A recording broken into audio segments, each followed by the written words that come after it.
Okay, so Japan is a post-imperial culture today.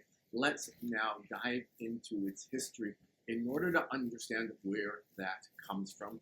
So, talk us through the origin story of Japan, because obviously, when it comes to superheroes and supervillains, yeah, it's always about the origin story, right? So, what's the Yeah. origin story of Japan?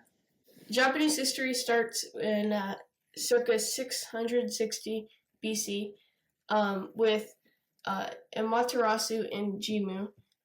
Amaterasu is a Japanese god from that basically is the start of the Japanese culture and the Japanese world.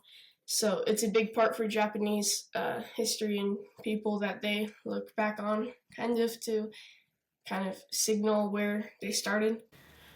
And then Jimmu is Amaterasu's son, which kind of is the second part of Amaterasu and then Jimmu.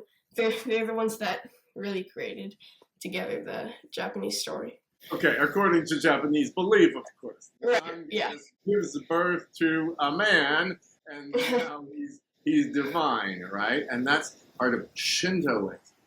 Okay, good. So Shinto culture is something that we don't exactly do a deep dive on, but we sense the basics of it. As you said, it's a monarchy. And how does that monarchy evolve over time? What do we know about that?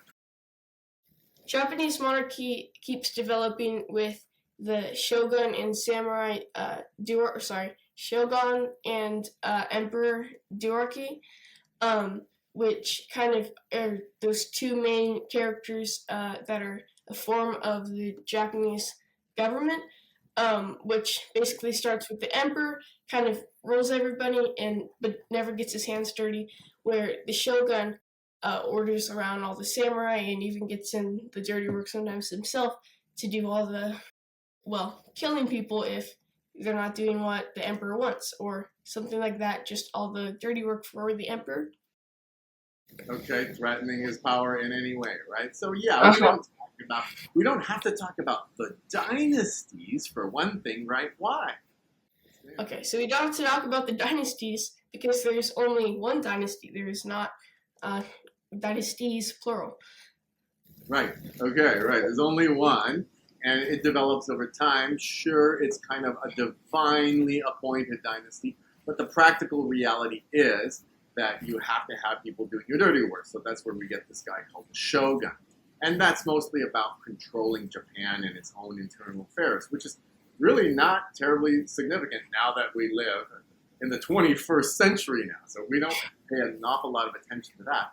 What happens in Japanese history that carries the older version of Japan to the modern version, right? What's the transformation?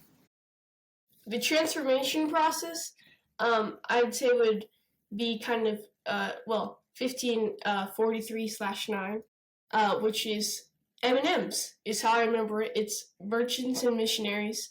So the merchants and missionaries come from Europe to try to basically trade with Japan, and it would have been great for Japan just to accept them and kind of grow them a lot. So Japan accepted the merchants, the traders, because they saw that they had stuff that Japan wanted. They were ahead of Japan, so they just kind of were took on humility in order to kind of trade with them. But then when the missionaries came, the Christian missionaries, they did not want that, and the reason why was because they have very strong religious beliefs there that really do involve the emperor quite a bit, and so the emperor did not want other religions crossing over into Japan, and he, yeah, he really didn't like that. So they just, Well, especially because the Christians are coming with a message, right? And how does that affect the divinity of the emperor?